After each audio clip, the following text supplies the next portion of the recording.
안녕하세요. 민권센터 김갑성 국장입니다. 오늘 커뮤니티 액션 시간에는 18% and growing campaign 이라고 불리는 거에 대해서 설명을 드리겠습니다.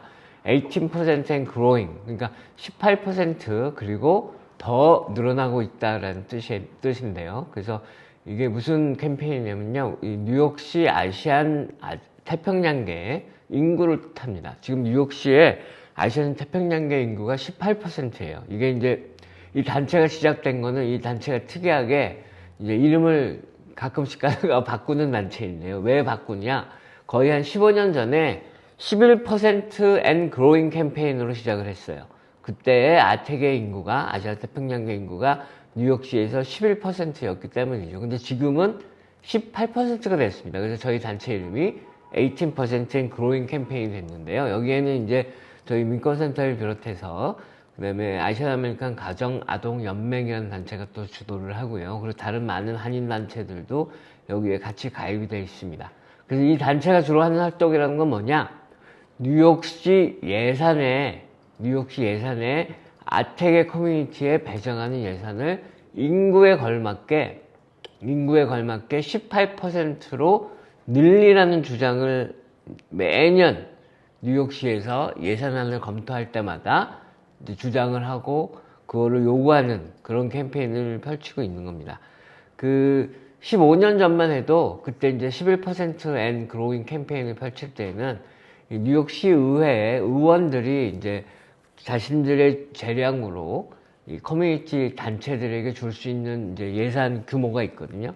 그 전체 예산 규모의 2%도 채 못 받았어요. 아시안 커뮤니티가. 그런데 지금은 이제 아시안 인구가 18%로 늘었고 2%보다는 많이 늘었습니다. 그런데 현재는 지난해 기준으로 볼 때 4.66%입니다. 그러니까 지난 15년 동안 2배 이상 늘긴 했지만 이 인구에는 여전히 한참 모자란 상태인 거죠. 한참.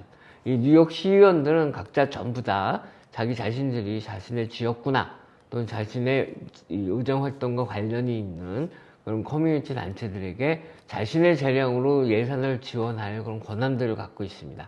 근데 그 권한이 쓰여지는 데 있어서 아태계 커뮤니티에게는 불공평하게 쓰여지고 있는 거죠. 부당하게 쓰여지고 있는 거죠. 인구가 저희들이 18%면 최소한 18%는 받아야 되는 건데 그만큼 저희들이 받지 못하고 있기 때문에 저희들이 이 18% and growing 캠페인을 계속 펼치고 있는 겁니다. 그럼 지난 15년 동안 아시아 커뮤니티의 사정은 과연 어떻게 달라졌을까요? 중간에 팬데믹이라는 큰 고통을 겪었고 그랬기 때문에 그다지 아시안 커뮤니티의 현실이 좋아지지 못했습니다. 여전히 아시아 태평양계 5명 가운데 1명이 가난합니다. 빈곤선 이하의 생활을 하고 있는데요. 이는 다른 어느 인종보다도 비율이 높은 겁니다. 흔히들 아시안들은 뭐 많이들 잘 살고 전체적으로 평균적으로 다 수입이 높고 이렇게 생각을 하는데 그렇지 않습니다. 아시안 커뮤니티가 빈곤한 사람의 비율이 다른 어느 인종보다도 높아요. 그 다음에 또 한 가지는 아시안 커뮤니티의 특징은 78%가 이민자입니다. 그렇기 때문에 이 이민자들이 겪고 있는 그런 고통들을 고스란히 겪고 있는 커뮤니티가 아시안이에요. 특히 다 아시다시피 팬데믹을 겪으면서 반아시안 증오범죄가 급증하고 있죠. 그래서 지난해에만 약 9천여 건의 반아시안 증오범죄, 폭력 사태 등이 일어났는데요. 이거에 고스란히 아시안 커뮤니티는 지금 노출되어 있는 상태입니다. 그런데 이런 아시안 커뮤니티에 이렇게 열악한 상태에 놓여있는 아시안 커뮤니티에 인구에 걸맞는 18%의 예산을 지원하지 않는다는 것은 아주 불공정한 일이죠. 그렇기 때문에 저희 민권센터와 이 18% 그로잉 캠페인은 오늘 7월 1일에 뉴욕시 예산안이 확정될 텐데요. 그때 다음과 같은 예산을 꼭 배정하라고 지금 정부를 상대로, 시정부를 상대로, 의회를 상대로 요구하고 있는데요. 하나는 사회봉사 서비스 확대를 위해서 아태계 커뮤니티 지원 예산을 750만 달러를 책정해라. 그 다음에 유색인종 커뮤니티 비영리 보존재단, 그러니까 이 유색인종 커뮤니티의 비영리 재단을 지원하기 위한 그런 재단을 설립을 하라고 요구하고 있고 거기에 또 750만 달러를 요구하고 있습니다. 그 다음에 커뮤니티를 위해서 보건교육과 홍보, 건강보험 가입 지원 활동 등을 펼치는, 이게 팬데믹 이후 더욱 중요해졌기 때문에 그런 아시안 태평양계 단체들에게는 400만 달러의 예산을 책정하라, 이렇게 요구하고 있습니다. 다 합하면은 한 1,900만여 달러 됩니다. 제가 이제 지난번 방송에서 조금 언급을 했었는데요. 저희들이 이제 뉴욕주는 4월 1일이 예산을 확정해야 되는 때예요. 근데 이제 그 예산이 확정이 안 돼서 연기를 거듭하다가 결국에는 5월 조금 전에 이제 예산이 뉴욕주 예산이 확정됐는데, 그때 저희들이 주정부에서 요구한 게 6,650만 달러였습니다. 근데 그 중에서 3,000만 달러를 저희들이 따냈습니다. 이거 역사상 아트계 커뮤니티에 가장 큰 이제 투자를 하는 셈인데, 뉴욕 주정부가 예산 배정을 통해서 그런 것과 똑같이 저희들도 지금 1,900여만 달러를 이 뉴욕시에 요구를 하는 겁니다. 그래서 최대한 저희들이 많이 받아낼 수 있게 그렇게 지금 노력을 펼치고 있고요. 그래서 벌써 맨하탄에서 한번 저희들이 시위를 펼쳤고, 퀸즈 보로총 앞에서도 펼쳤고, 또 이어서 브루클린, 브롱스, 이런 뉴욕시 5개 보로 중 4개 보로에서 저희들이 집회와 시위를 열면서 뉴욕 시의회와 정부의 압박을 가하고 있는데요. 이런 활동이 사실 이렇게 피부에 와닿지 않는 것은 사실입니다.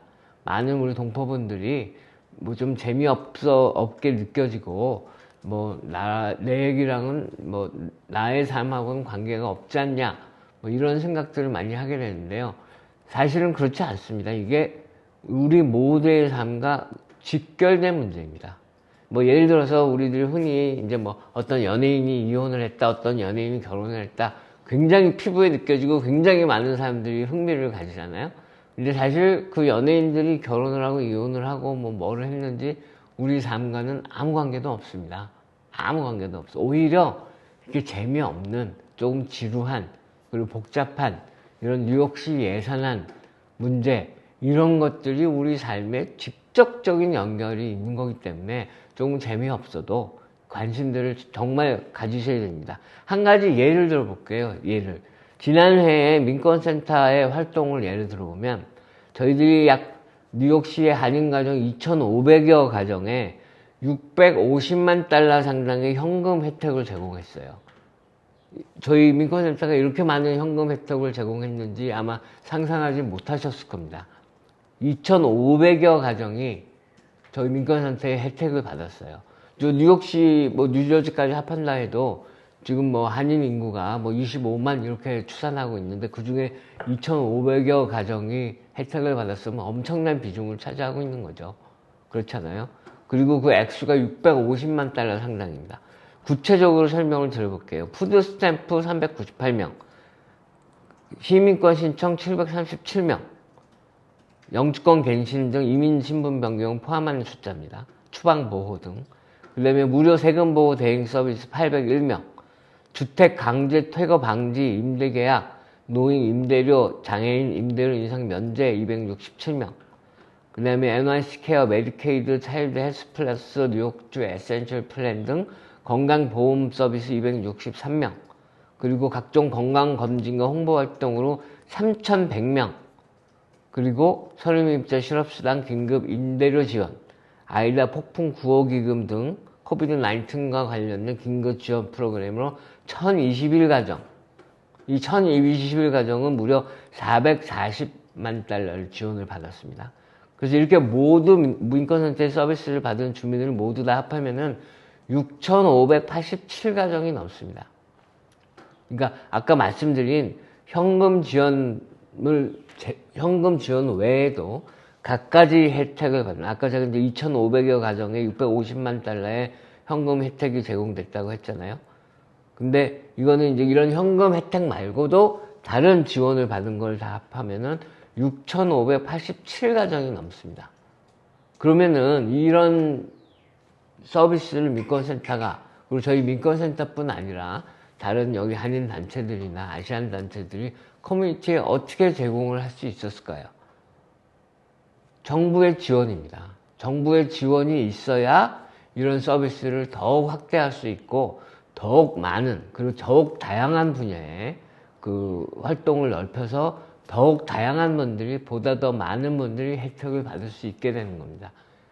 이 주정부나 시정부가 이런 서비스를 커뮤니티에 제공할 수가 없습니다. 왜냐하면 역량이 안 되고 언어도 익숙하지 않고 그 커뮤니티의 문화도 모르고, 그렇기 때문에 주정부나 시정부가 커뮤니티 단체들과 파트너십을 맺고 커뮤니티 단체들에게 이런 재정 지원을 해주면 그 돈을 결국 커뮤니티 단체를 통해서 우리 주민들에게, 한인 주민들에게 전달되는 역할을 저희들이 하는 거예요. 이 돈이 뭐 결코 그런 재정 지원을 받았거나 그랬을 때 저희들이 그 돈을 어디다 쌓아놓고 쓰지 않고 그럴 수 없습니다. 이거는 이 정부와 컨트랙트를 맺고 계약을 하는 거기 때문에 하나도 남김없이 다 써야 돼요. 그럼 결국에는 그 누구에게 쓰느냐? 다 우리 이웃들, 어려운 처지에 있는 이웃들, 또는 꼭 어려운 처지가 아니더라도, 예를 들어서 저희들 뭐 시민권 신청 대행 같은 거는 소득에 관계없이 모두 다 무료로 해드리니까요. 그런 다양한 이민 서비스나 저소득층을 위한 서비스나 노인 서비스나 이런 다양한 서비스를 꼭 필요로 하는 분들에게 저희들이 제공을 하는 거죠. 그렇기 때문에 우리 커뮤니티가 똘똘 뭉쳐서 주정부나 시정부에게 더 많은 돈을 달라, 지원해 달라. 어차피 그거 우리가 낸 세금들입니다. 어차피 우리가 낸 세금 가지고 운영하는 거예요. 그러니까 그거를 왜 아시안 인구가 18%나 되는데 4.66%밖에 제공을 하지 않냐? 이거는 철저하게 부당한 거다. 그러니까 이 액수를 늘려달라. 그래서 이제 저희들이 구체적으로 제시를 하는 것이 1,900만 달러인 겁니다. 그래서 우리 한인 그 커뮤니티 여러분들이 이런 문제를 너무 먼 나라 얘기로 생각하고 남의 일로 생각하고 관심을 가지지 않고 계신 경우들이 많은데, 꼭 이런 부분에 대해서 직접 참여까지는 못하시더라도 저희들이 이제 각종 로비 활동이나 시위, 집회, 또 시의원들을 만나서도 얘기하고 이런 활동을 지속적으로 이어가고 있는데요. 근데 참여는 못하시더라도 최소한 관심은 가지고, 지금 민권센터가 이제 얼마만큼의 예산을 요구하고 있구나. 그리고 나중에 그 결과가 나왔을 때, 이런 성과가 있었구나. 우리 커뮤니티가 더욱더 혜택을 받을 수 있게 되었겠구나.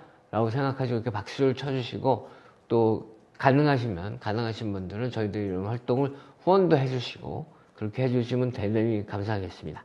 그래서 저희는 계속해서 다른 여러 아시안 커뮤니티 단체들과 어깨를 걸고 이 시정부와 시의회에 지원을 늘리라고, 아시안 커뮤니티의 지원을 늘리라고 계속해서 요구를 하겠습니다. 많이 응원해 주시기 바랍니다. 고맙습니다.